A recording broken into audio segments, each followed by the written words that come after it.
Hello, my friends. Welcome to another episode of Marketing for the Rest of Us. I'm particularly excited about this week's episode because this week and next week, I'm going to be talking about a concept that is near and dear to my heart. So near and dear to my heart, actually, that a friend of mine and myself, we actually just launched a brand new podcast about this subject.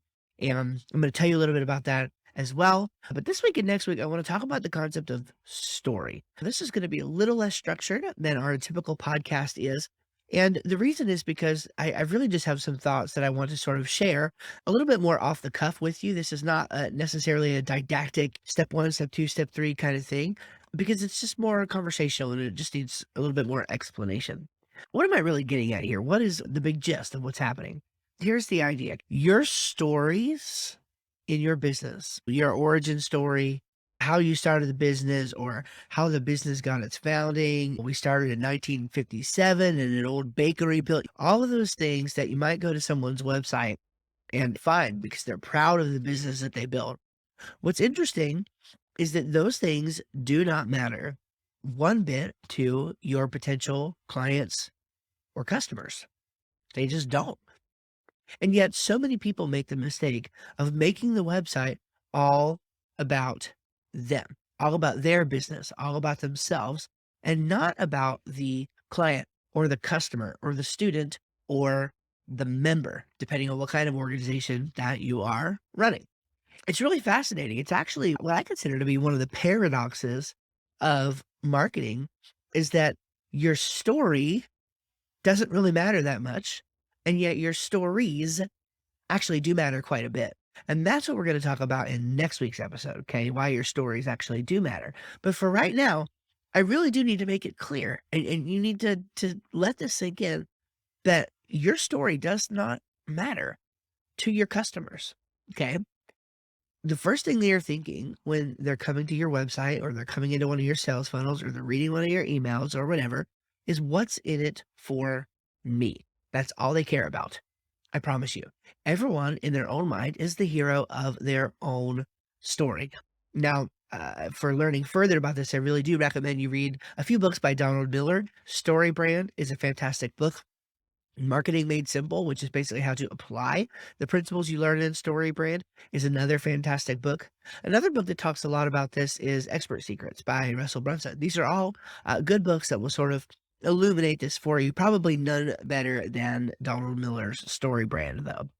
And there's a plethora of examples and different ways that different kinds and sizes of companies have implemented this.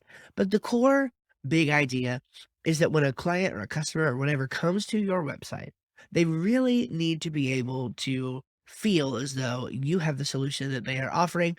And the entirety of the website really needs to be about them. If you are going to put all this extra information, do it elsewhere, frankly, or bury it in the website, but don't make it front and center. A lot of people are literally putting this information on their own page, and it is a mistake. And so this actually carries right back into the episode that we had last week, talking about 5 principles to make your website convert. Those are the things that should be on your website, not your background, not the history of your company, not your stories, not your company's story.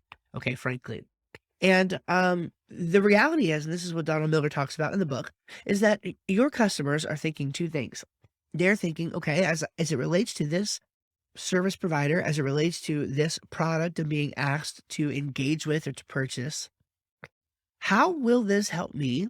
Number 1, survive, and number 2, thrive. Okay, life for many people is about no more than that, surviving and thriving. And if you can't answer that question and quickly for your potential clients or customers, then you're not going to be able to move further with them. They're not going to want to move further with you, and it will be incredibly difficult to make any headway. This is why, again, if you're seeing, you see trends when you look at websites, or at least I do as a web designer. Maybe you don't, but surely you could think back to websites that you've gone to where in the header bar, there's just a really, really simple statement, a clear, simple statement of what they do, and then a button basically telling you what action you need to take in order to do business with them now. So maybe you are a home inspector, right? And on your website, your one liner up top should say something like, great home inspections done affordably and quickly. I don't know. We could go further than that and think about it further, but off the top of my head, there's that, and then the big button says get a quote. Right? That's so much better than, well, we've been in business since 1972, and this was started by my great grandfather, and he passed it on to my father, and just et cetera, et cetera. That's not what is going to make people engage with your website. As a matter of fact, you might think, well, maybe my really dedicated customers will care about it. Well, maybe, but that number is still probably even smaller than you are thinking. Okay. For the most part, again, I just need to be very clear about this. For the most part, when somebody comes to your website, they do not care about you at all. Okay. Yes, it's important to create an empathy statement and a authority statement. That is even part of the story brand process, 100%. But it's in service of you being their guide, not their hero, okay? They are not coming to you because you are the hero. No, they are the hero in their mind. You are Obi-Wan, okay? You are Gandalf. Okay, you are the guide in their business, not the hero. And the guide is able to guide them along a path in a way that makes them feel like the hero, in a way that gives them the information that they need without you trying to become the star of the show, because nobody likes that. They want to be the star of their own show. So, in one of the biggest paradoxes of marketing ever, your story doesn't matter. It doesn't matter at all. Now, next week, again, we're going to talk about why your stories do matter. I'll explain a little bit more about the nature of the paradox. For now, I just want to call you to action. If you're a listener to this podcast, I don't care if it's now or just, well, you're hearing this maybe 3 years after it came out. Hopefully, we will still be doing this podcast because I'm so excited about it. There's a brand new podcast called Story World that me and my friend Alex are launching, and we're in the middle of launching it right now as I am recording this.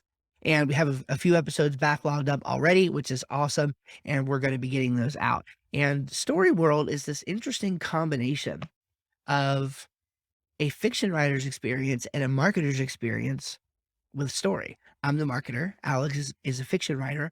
And so he has been paying attention to story for years and years and years. And I have been paying attention to story for years and years and years, but from almost entirely different perspectives. And so on this podcast, worlds collide. We're bringing these two worlds together and talking through them. And I think it's going to be a fantastic experience for everyone. So if you are interested in that, you want to understand the concept of story, both from a fictional perspective and from a marketer's perspective, then I highly encourage you to go check that out. And listen, I know you're listening to this podcast because you're a marketer.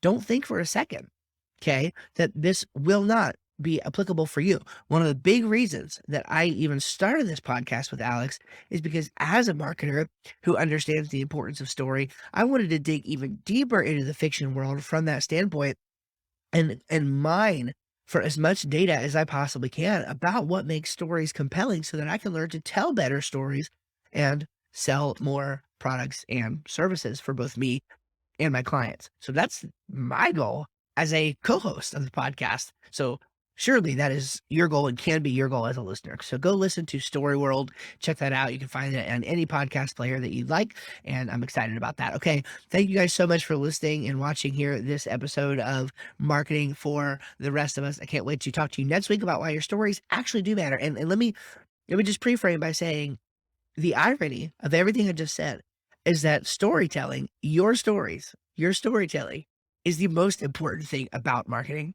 How does that mix with what we talked about here today? Stay tuned next week to find out. God bless. Take care.